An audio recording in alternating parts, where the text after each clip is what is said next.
In the halls of Rumah Gema, every whisper carries a secret. Every echo hides a lion. One of them is deadly.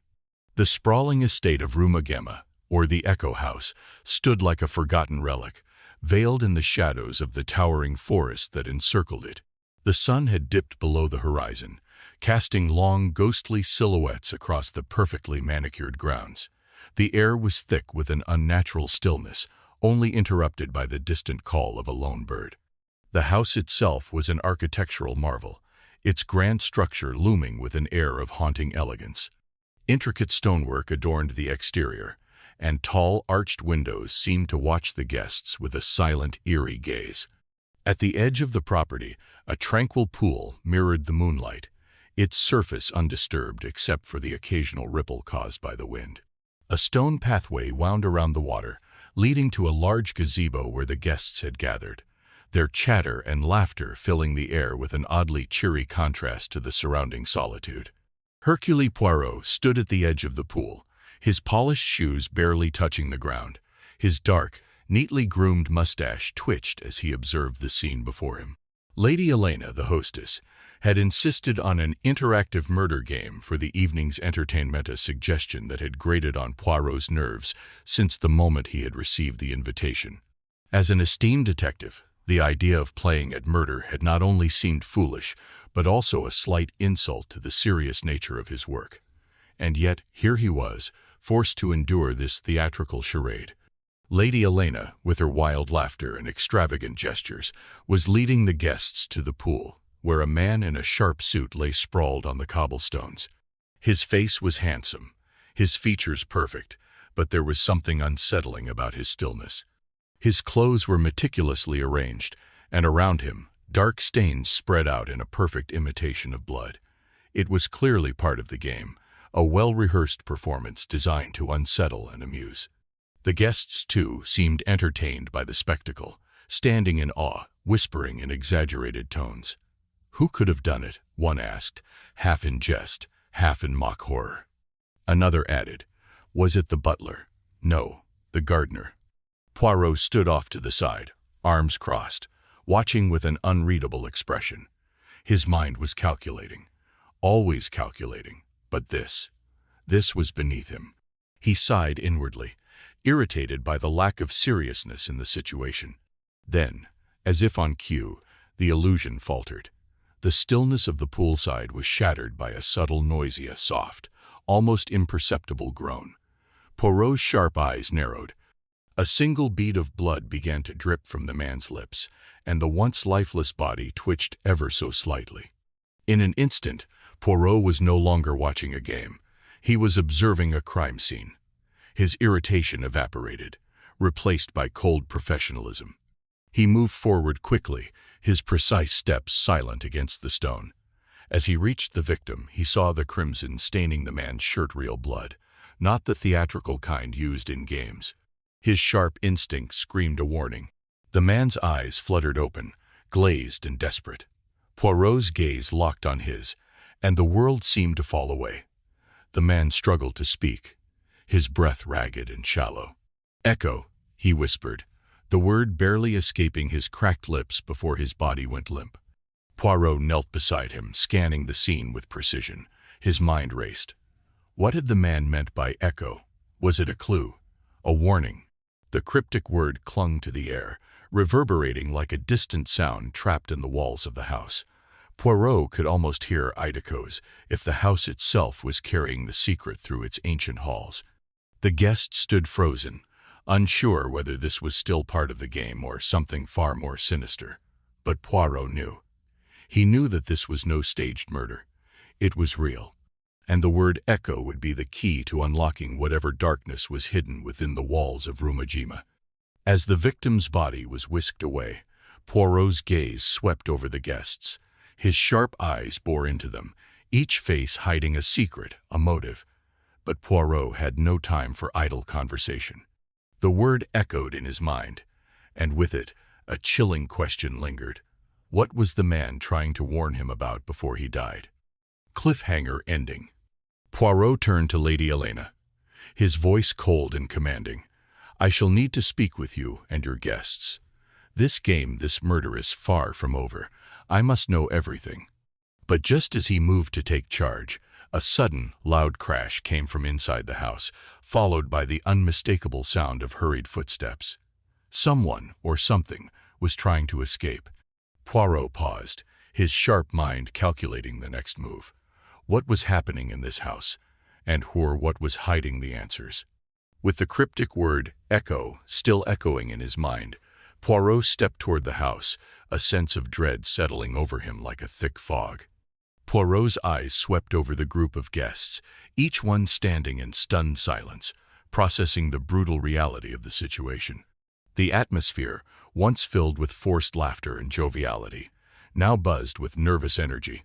In a room of well-dressed individuals, poised in their best evening wear, Poirot's sharp eyes noted the subtle shifts in their postures, the way their eyes flickered in unease, the faint tremors in their hands.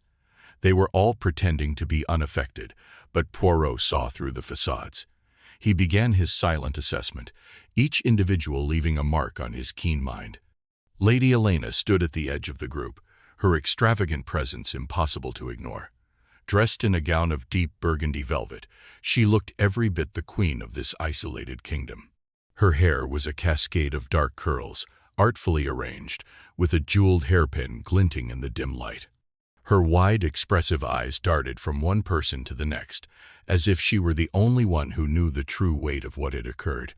The corners of her lips twitched into a smile, but it was the smile of someone playing a game with high stakes, not someone genuinely distressed. There was an air of performance about her. She lived for theatrics. But what was it that made her so eager to put on a show? Was it the thrill of control, or the thrill of being in the center of chaos? Poirot would find out soon enough. Dr. Gerald Hart stood slightly apart from the others, his tall, broad frame casting a long shadow against the walls. He wore an air of quiet intensity. His dark eyes narrowed, scanning the room with a calculating look. His hands were folded neatly in front of him, but Poirot noted the subtle way his fingers twitched, as if controlling an inner restlessness. A physician by trade, his calm exterior seemed at odds with the growing tension around him. But Poirot's mind immediately flicked to his past the faint rumors that swirled about his involvement with questionable medical practices. There was something about the way he moved, the tightness in his jaw, that spoke of buried secrets. What was he hiding beneath that composed exterior? And did it have anything to do with the murder? Sophia Vale, the artist, was leaning against the marble pillar with her arms crossed, her gaze fixed somewhere beyond the crowd. Her fiery red dress clung to her frame, as bold and vivid as the woman herself. Her face, framed by a mane of wild, untamed auburn hair, was a mask of disdain. But it wasn't just the venom in her eyes that caught Poirot's attention. It was her aura volatile, unpredictable, as if she were constantly on the edge of an explosion. Sophia was known for her passionate temper, her quick shifts between extreme highs and crushing lows. Her art was an expression of her soul, raw, emotional, and often far too real. But it wasn't just her explosive personality that intrigued Poirot. It was the subtle way she avoided looking at Richard Dane, the victim's closest friend. Was there more to their history than rivalry, or was there something deeper, something that might connect her to the murder? Richard Dane stood close to the pool's edge, his posture rigid, almost protective of the scene unfolding before him. His suit, though finely tailored, seemed a bit too tight around the shoulders, as if it were trying to contain the tension radiating from him. His jaw was clenched, and Poirot could almost see the muscles in his neck straining. His gaze was dark, locked on Lucy Gray, the victim's ex-lover. The jealousy was palpable, thick enough to slice through the air. Richard had the look of a man who had lost something important to him, wasn't quite ready to let go. His tight control over his emotions was slipping, and the sharpness of his gaze only served to highlight the simmering rage beneath the surface. What did he have to hide? Poirot couldn't shake the feeling that Richard's jealousy wasn't just about love. There was something more personal lurking there. Lucy Gray, standing near the window, stared out into the darkened grounds, her face a study in grief and bitterness. The weight of the past seemed to hang heavily on her slender shoulders. She was beautiful, But it was a beauty marred by sadness, the kind that hinted at an untold story. Her eyes, once full of life, now looked hollow, as if the world had drained her of color. Her hand trembled slightly as she fiddled with the bracelet on her wrist, a nervous tick that betrayed her composed exterior. Lucy's heartache was no secret. Their troubled relationship with Alex Harper had been public knowledge, but it wasn't just the heartbreak that Poirot found intriguing. It was the bitterness that clung to her every movement, the subtle animosity in the way she glanced at the others. Had Alex betrayed her, or had she been hiding a deeper, darker motive for resenting him? Hugo Lennox, the writer, stood in the corner, his ever-present notebook in hand, his eyes scanning the room with a detached curiosity. He appeared to be taking notes, but Poirot knew better. Hugo's true interest lay not in the murder itself, but in how the others reacted to it. His sharp eyes flicked between the suspects, his pen moving rapidly across the pages of his notebook. His expression was unreadable, but his quiet presence gave off an air of calculated observation. He was always watching, always analyzing, always writing. But was he simply documenting this event as a writer, or was he writing something much more personal? Poirot couldn't help but wonder if the writer's gaze held more than just curiosity. What was Hugo really observing, and why was he so intent on hiding his thoughts behind the facade of the pen? Cliffhanger ending. Poirot took a step back, his mind whirling with the myriad of subtle clues he had observed in just a few short moments. Each guest, each face, each glance told a story, but which one held the key to Alex Harper's untimely death? As Poirot's gaze lingered on Lady Helena, a sudden voice broke through the silence, a hushed whisper, barely audible, but filled with unmistakable fear. "I know what happened. It wasn't supposed to end like this." All eyes turned toward Sophia Vale, her hands trembling slightly as she stepped forward, her fiery gaze now a mix of fear and resolve. Poirot watched her closely, his suspicions growing. And just as quickly as she had spoken, she seemed to retreat into herself, her lips pressed into a thin line. A nervous laugh escaped her lips, but the tremor in her voice only heightened the tension. Poirot's mind raced. The room was closing in around him, and the pieces were beginning to fall into place. But the most pressing question lingered in the air, unanswered.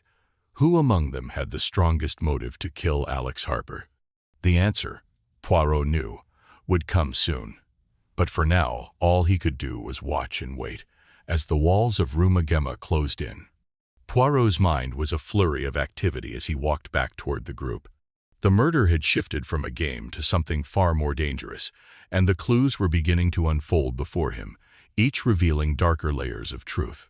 He had already sensed that Alex Harper was no ordinary victim, but now, with every passing moment, it became clearer that his death was not just the result of some misplaced jealousy or passion. There were far deeper currents running beneath the surface. Poirot moved discreetly around the gathered guests, allowing the conversation to swirl around him as he observed them. Their anxious faces, each trying to cover their nerves with forced composure, only served to deepen his suspicions. He approached Alex's body once more, his eyes narrowing. Something about the way the victim's clothes had been arranged carefully, almost too carefully, hinted that there was more to him than met the eye. Poirot knelt by the body, his fingers brushing over Alex's coat pocket. He could feel the hard edge of something, a small object tucked inside. The photograph slid free as Poirot carefully extracted it from the hidden pocket. It was torn, the edges frayed and worn with age. A faint, musty smell clung to the brittle paper as he turned it over in his hand. His breath caught for a split second when he saw the Amaja house, unmistakably familiar, with its distinct arches and large windows. The very same design as Rumah Gema, its sprawling grandeur reflected in the photograph, though the house in the picture seemed much older, its surroundings darker, more overgrown. The connection hit him like a bolt of lightning. Alex Harper had ties to this place, had been here before. But how and why? Poirot studied the image further, the questions spiraling. The house in the photograph was not just any building, it was the same architecture that had dominated the landscape around Rumah Gema. But it was not merely the house itself that stood out. No, it was the strange unease that had gripped him since he first arrived.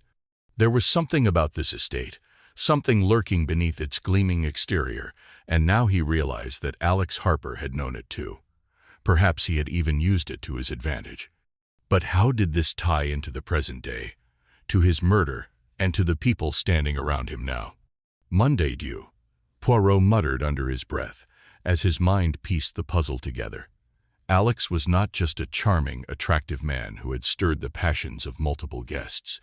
He was a man with dangerous knowledge, and the power to exploit that knowledge for his own gain. He had been blackmailing someone at this gathering. Lady Elena's voice rose, shrill with a false note of laughter, as she spotted the detective. "Poirot, surely you can't believe this charade could be real. My dear Alexei was only playing his role. But this—" She paused, eyes flicking nervously toward the body. "It's just too much. Do you truly think one of us would kill him?" Poirot's gaze lingered on Lady Elena, her attempt to deflect suspicion nothing more than a thin veil. The way she had said, "Dear Alex," a note of possessiveness underlying the word, told him that her emotions were not as clear-cut as she wished to portray. And why had she jumped to the defense of the victim so quickly? Was it guilt, or was she trying to cover up something else? Poirot's focus shifted to Dr. Gerald Hart, who stood slightly apart, as though the investigation had no bearing on him. Yet Poirot had seen the way his eyes darted nervously whenever someone mentioned Alex. Was the physician's calm exterior hiding something? Had he been involved with Alex? Or worse, was there a darker side to the doctor, one that had more to do with the blackmail than he was letting on? Sophia Vale, the artist, seemed lost in thought, her arms crossed tightly over her chest. When she noticed Poirot's scrutiny, she quickly turned her back, as though retreating into herself. There was something unsettling about her sudden silence, an almost too certain avoidance. Could her volatile temper have been linked to the discovery of Alex's secrets? And why had she been so keen to avoid discussing the victim before? Poirot's gaze drifted toward Lucy Gray, who appeared strangely calm, considering the chaos unfolding around her. She had been the most visibly shaken at first, but now she looked almost composed, as though she had already processed everything in her mind. Was she hiding something more than heartbreak? The photograph in his hand, Alex's blackmailing scheme, and her apparent detachment, it all started to fit together like a jigsaw puzzle. Hugo Lennox had been quiet through the entire exchange, but now his eyes flicked from Poirot to the torn photograph, lingering for a moment too long before he spoke up. "I don't see why we're wasting time on this nonsense," Hugo said, his voice light and dismissive, though there was a sharpness to his tone. "A game gone wrong, that's all it is." He let out a short laugh, but it was hollow, like a man who had already decided he knew the truth. But what was it that Hugo had seen in the photograph that the others hadn't? His evasiveness made Poirot even more suspicious of the writer's true role in this drama. What if Hugo knew more about the house in the photo than he was letting on? The guests shifted uneasily, the air thick with tension. The quiet murmur of voices began to rise, as suspicions ran wild. One by one, they began to challenge Poirot, their voices carrying undertones of defensiveness. But the detective's eyes never left the torn photograph, his mind racing. Suddenly, the silence was shattered by a loud crack from across the room. Lady Elena had dropped the glass of wine she had been nervously holding, its contents splashing across the polished floor. Her eyes were wide, her face pale as she stared at the photograph in Poirot's hands. "Where did you find that?" she demanded, her voice shaking. Poirot didn't answer immediately. He could see the fear creeping into her eyes, and he knew that this photograph held the key to unraveling everything. The blackmail, the strange connection to Rumah Gema, Alex's death, it was all wrapped up in the image of this house. Cliffhanger ending. As the tension in the room grew unbearable, Poirot finally spoke, his voice calm yet laced with the promise of the truth yet to be uncovered. "Madam, the question is not where I found this photograph. The real question is, why did Alex Harper hide it in his coat pocket? And who among you is trying to bury the past of Rumah Gema?" The room fell into a suffocating silence. All eyes turned to Lady Elena, and Poirot could feel the weight of a hidden history pressing down on them all. What was the true connection between Alex Harper, Rumah Gema, and the twisted game they were all now part of. And just as the silence seemed unbearable, a loud thud echoed from somewhere deep within the mansion, distant but unmistakable, a sound that made Poirot's heart race. Was it another clue or another death waiting to happen? The game had only just begun. Poirot stood at the edge of the mansion's grand hallway, his eyes narrowing as he surveyed the heavy wooden door ahead of him. It had been hidden in plain sight, just like the many secrets of Rumah Gema. The door was nondescript, its faded brass handle tarnished with age, but there was something about it that had caught Poirot's attention, faint draft that he had felt brush against his cheek earlier. A whisper of something just beyond reach. With deliberate slowness, he turned the handle. The door creaked open, revealing a dark corridor that seemed to swallow the light. As he stepped inside, the air grew colder, and the sense of unease grew heavier. The silence in this part of the house was unnatural, almost oppressive. Poirot's footsteps echoed through the narrow passage, each step seemingly amplified by the walls that seemed to close in on him. The corridor ended at a heavy wooden door, which opened with a reluctant groan. Inside, the space was nothing like the opulent rooms of Rumah Gema. It was a small, stark chamber, the walls lined with thick, heavy drapery that blocked out any hint of natural light. At first glance, it appeared to be an ordinary room, except for the eerie hum that seemed to vibrate from the very walls themselves. The faintest sounds reverberated, stretching, twisting, amplifying. Poirot's trained ear picked up the unsettling quality of the acoustics immediately. This was no ordinary room, it was an echo chamber, a place designed to magnify even the faintest sound, turning whispers into roars. He could almost feel the vibrations in his bones as he stepped further inside. The air was thick with the weight of the past, as though every conversation, every secret spoken within these walls, had been trapped in time, waiting to be uncovered. He scanned the room, his eyes catching on an old desk pushed against one wall. There, amid dust and cobwebs, lay something partially hidden beneath a loose, rotting sheet of paper. Poirot's hand hovered for a moment before he pulled the sheet away, revealing an old yellowed letter and an antique recording device, its dials tarnished with age. The letter was crumpled slightly at the edges, as if it had been hastily discarded or hidden. With careful precision, Poirot unfolded the letter, his eyes scanning the words that seemed to speak of long-buried grievances. The letter was dated nearly 30 years ago, and the handwriting was unmistakable. Lady Elena's signature scrawled in the corner. The contents of the letter were damning, revealing a bitter family feud tied to a contested inheritance. Lady Elena's family had fought over control of Rumah Gema for generations, and the letter spoke of an agreement, a deal that had been broken, and promises that had never been kept. Poirot's mind raced as he pieced together the implications of the letter.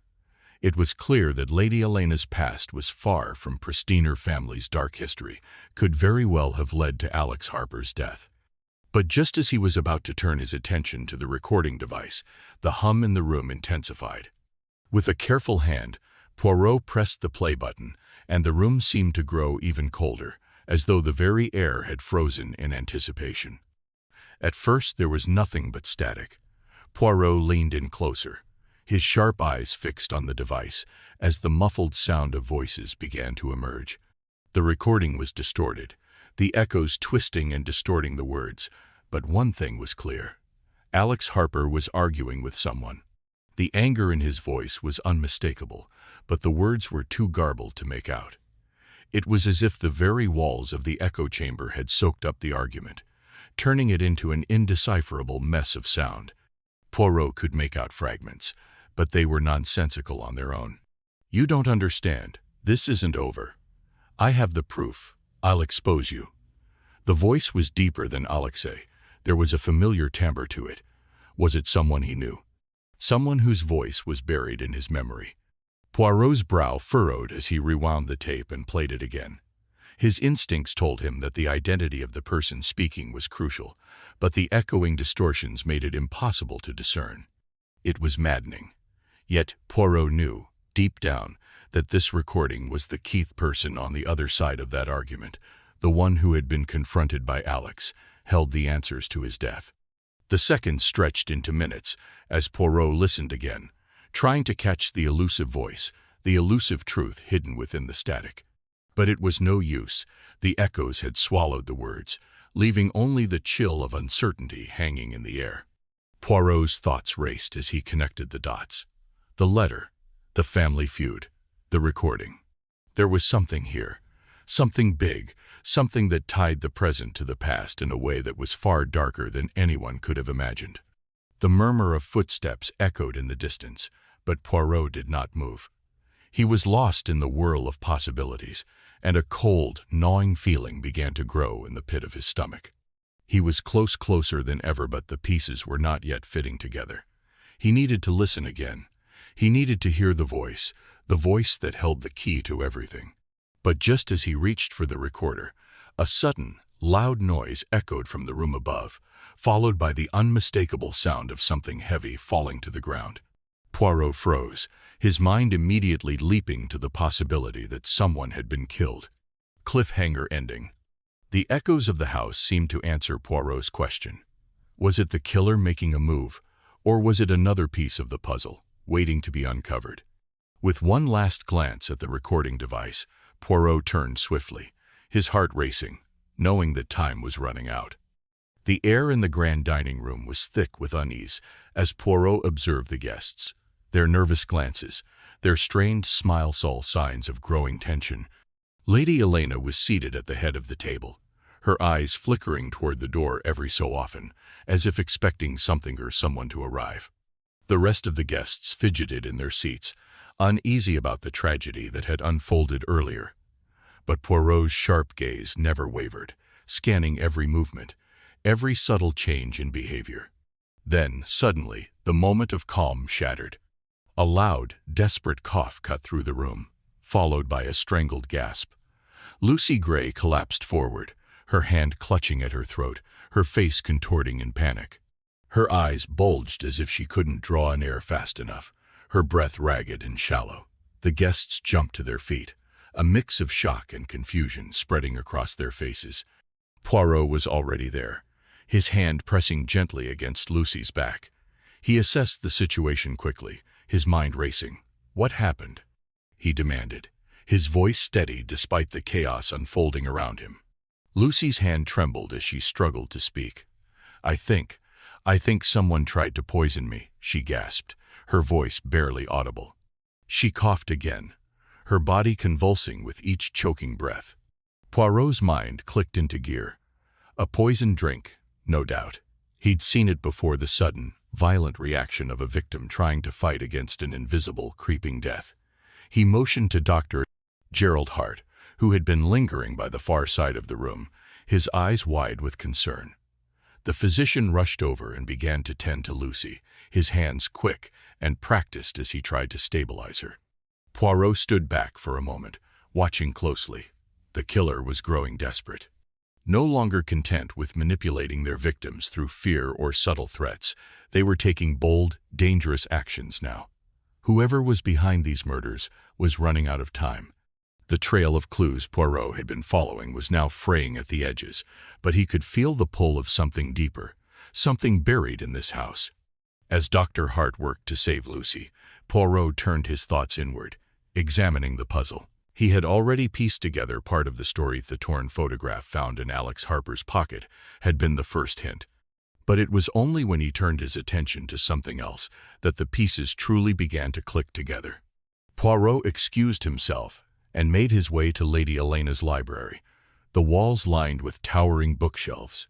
He passed through the ornate wooden doors, the heavy scent of leather-bound volumes filling the air. It was a room drenched in history, its dark corners hiding more than just books. He approached the grand fireplace, his eyes scanning the array of portraits hanging on the walls. One in particular caught his attention, large, imposing painting that depicted the original owners of Rumah Gema. The scene was both elegant and haunting. The figures in the portrait were dressed in fine clothing, their expressions cold and unreadable. But it was the house. They stood in front of the same house, the same distinctive arches that drew Poirot's eye. He stepped closer, running his fingers over the frame of the painting. And then it hit him. The photograph Alex had carried in his pocket wasn't just any picture, it was of the very house shown in the painting. But there was something more, something that had been hidden in the folds of Alex's life.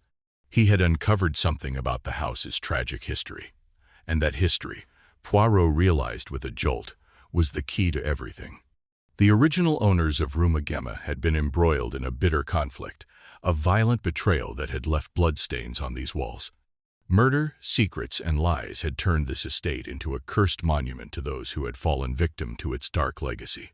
And now, Alex Harper, in his search for the truth, had somehow found the key to unlocking it all. Poirot turned away from the painting, his mind racing. The connection between Alex's death and the tragedy of the past was no longer a distant theory. It was real. But the question remained, what had Alex found? And more importantly, who else knew the secret, and were they willing to kill to keep it hidden? Poirot's gaze shifted to the bookshelves. His fingers brushed against the spines of the books, searching for something. Then, his eyes caught something, an old journal, hidden behind a stack of dusty tomes. He pulled it out, the leather cover cracked and faded with age. As he flipped through the pages, he realized the journal had belonged to the original owner of Rumah Gema. Its contents were a disjointed mix of personal reflections, family history, and cryptic entries. But one phrase caught his eye.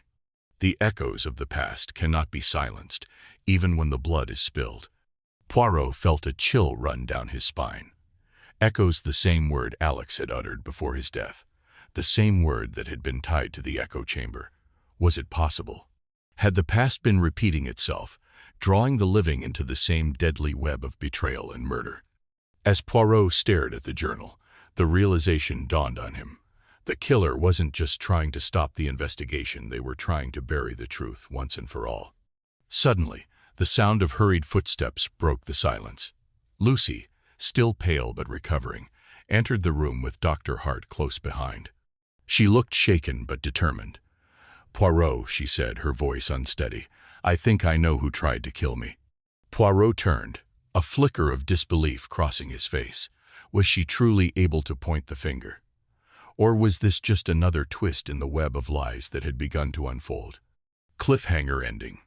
Before Lucy could answer, a loud crash echoed from outside the room, followed by the unmistakable sound of glass breaking. Poirot's instincts flared. Someone was making a final, desperate move. And the truth. It was closer, but so was the killer. The echo chamber was silent, its walls thick with a weight that seemed to press in from all sides. The thick velvet curtains were drawn tight, and the only light came from the dim, flickering candles casting long shadows on the cold stone floor.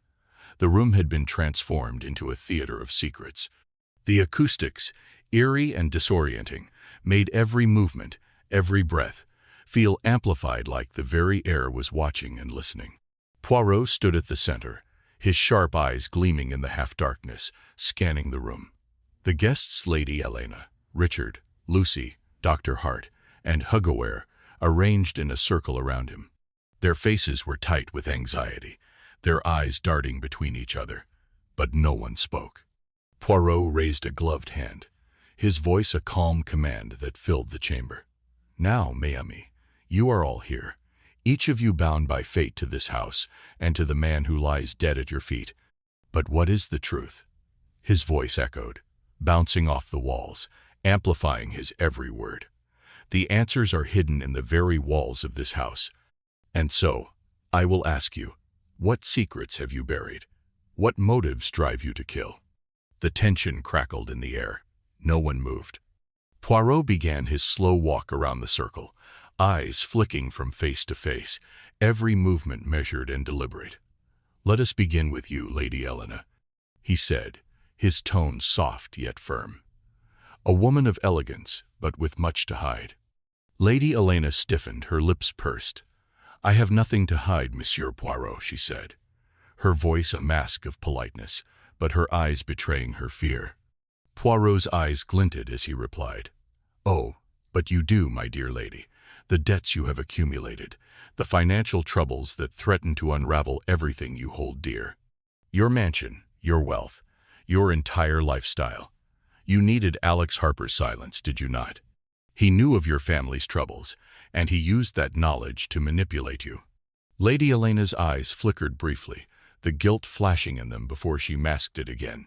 I never wanted this, she murmured, her voice trembling but her resolve growing stronger. I was only trying to survive.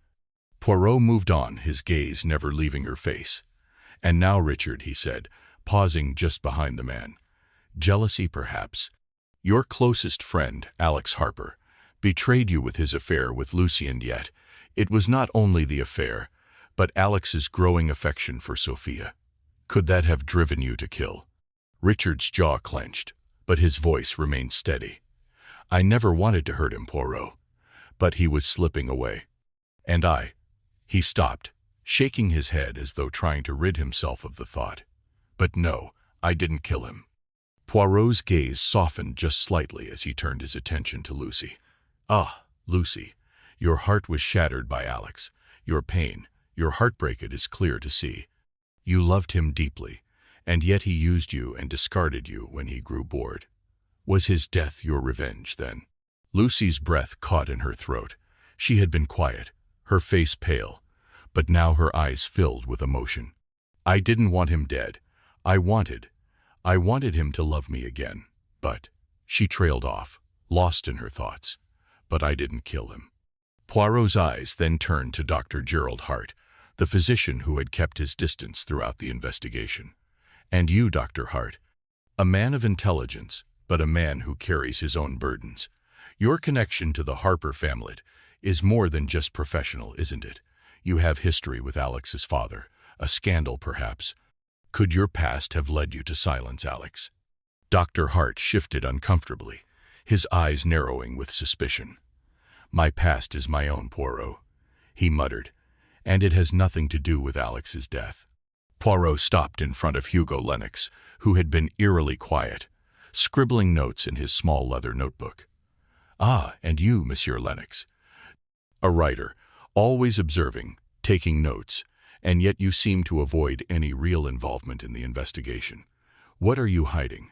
What do you know of Alex's secrets? Hugo looked up at Poirot, his expression unreadable. I have no secrets, Poirot. I am simply an observer. Poirot's lips curled into a small smile.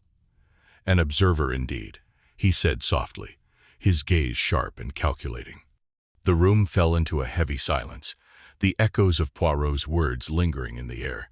Then, without warning, Poirot turned his gaze sharply toward Sophia Vale. Ah, but now we come to you, Mademoiselle Vale. His voice dropped, smooth and unsettling. You who have been hiding in plain sight. You who walked beside Alex in his search for the truth about this house. A truth that would unravel Lady Elena's family legacy. A truth that Alex was too willing to betray, to take for himself. You were accomplices, weren't you? But when Alex turned on you, when he planned to sell your shared secret to the highest bidder, you knew what had to be done. Sophia's eyes flashed with venom, her body stiffening. She opened her mouth, but Poirot continued, his voice rising. You killed him, but not just for his betrayal. No, you killed him because you wanted the secret all for yourself. The truth about Rumah Gema's dark past, about the original family's inheritance.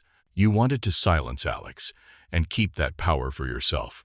Sophia's breath came faster now, her lips trembling as her eyes darted around the room. You don't understand, Poirot. You think you know everything, but you don't. Alex, he was going to ruin everything. I couldn't let that happen. With a desperate, shuddering sob, she fell to her knees, the echo of her voice bouncing off the walls, sending a ripple through the room. I didn't want to do it. But he betrayed me. He was going to tell everyone about the inheritance, about the family secret. I had no choice. No choice. Her voice cracked with raw emotion. He had to die. He had to. The confession hung in the air, the words reverberating like a haunting echo in the chamber. The guests stood frozen, shocked by the raw intensity of Sophia's admission. Poirot watched her carefully, his expression unreadable, as the weight of her confession slowly settled over the room. But as the tension reached its peak, a sound suddenly cut through the silence, a sharp, unnatural noise. A door creaked open somewhere behind them, unnoticed, and the sound of footsteps echoed in the dark halls of Rumah Gema, approaching fast. Poirot's heart skipped a beat. Cliffhanger ending. Someone else was coming. And the truth of the house's dark legacy. It wasn't over yet. Exposed, yet the house feels no closer to peace. Sophia Vale, her eyes vacant and face pale, is escorted from the room by the constables. Her confession still lingers in the air, haunting the guests who remain, each of them deeply affected by the unraveling of their darkest secrets. Poirot stands in the center of the room, his gaze sweeping over the lingering faces. Lady Elena, her once proud demeanor now broken, her gaze distant and hollow. Richard, his jealousy replaced by guilt, his features slack with shock. Lucy, her heartbreak now tinged with the raw pain of betrayal. Dr. Hart, his stoic facade cracking, now forced to confront the consequences of his past. And Hugo, still scribbling in his notebook, but his hand shaking ever so slightly. Poirot's sharp eyes, however, see beyond the present the echoes of what has transpired here in Rumah Gema. As the constables lead Sophia away, he remains still, his thoughts drifting toward the house's name. Rumah Gema Echo House. The name had never felt more fitting. The house was not merely a structure of stone and glass. It was a living entity, amplifying every whisper, every sigh, every secret buried beneath the surface. As if the very walls could not hold the weight of the sins committed within them. The echoes of betrayal, of greed, of guilt, each one had reverberated through the halls, louder and louder, until they could no longer be ignored. Poirot stepped slowly toward the window, staring out at the now quiet grounds of Rumah Gema. The night had fallen, casting shadows across the garden where flowers once bloomed, now wilted in the wake of the death that had stained this place. The wind howled softly through the trees outside, a soft reminder of how much had been revealed and how much had been left behind. How strange, Poirot thought to himself, his fingers brushing the rim of his cane. This house, built to amplify sound, has also amplified the secrets of its inhabitants. The echoes are not only of voices, but of the lies we tell ourselves, the betrayals we carry in silence. And now, even as Sophia is taken away, the echoes of this house will never truly fade. Lady Elena's eyes met his, and for a brief moment, there was a flicker of recognition in her expression, a silent acknowledgement of the irony that this house, which had once seemed so full of grandeur, now felt like a tomb of shattered lives. Poirot's thoughts turned inward, his gaze softening as he looked back at the guests, each of them irrevocably changed. Lady Elena, once so poised, now shrouded in shame, would never be the same. Richard's jealousy had spiraled into something far darker, leaving him a shadow of the man he once was. Lucy, her heartbreak had been exposed for all to see, but the trauma would linger, a scar upon her soul. Dr. Hart, too, would carry the weight of his unspoken past, now unraveling before him. And Hugo, though he had been little more than an observer, would leave this place knowing that the story of Rumah Gema could never truly be told in full. Poirot took one last look around the room, his eyes lingering on each of them. Then he spoke, his voice low and steady. The murder of Alex Harper has been solved. The truth, at last, has found its voice. But do not believe, mes amis, that the house will ever fall silent. For Rumah Gema has a way of keeping its secrets, of amplifying them, until they are louder than any sound. A quiet murmur passed through the remaining guests, but Poirot, with his usual calm, gave no further explanation. He turned toward the door, his footsteps echoing in the chamber as he left. As Poirot stepped outside into the cool night air, the weight of the case seemed to lift from his shoulders, yet something lingered in his mind, something he could not fully place. He knew the echoes of this place would continue to haunt him, that somewhere, hidden in the labyrinth of Rumah Gema's history, was another untold secret, another mystery still waiting to be uncovered. The wind howled again, the sound drifting up from the depths of the garden, as though calling out to him. Poirot paused, just at the threshold of the house. He turned back one last time to look at Rumah Gema, its silhouette dark against the night sky, its secrets still echoing through its walls. He stepped away, but the lingering question remained. What had been left behind in the house? What other echo remained? Cliffhanger ending.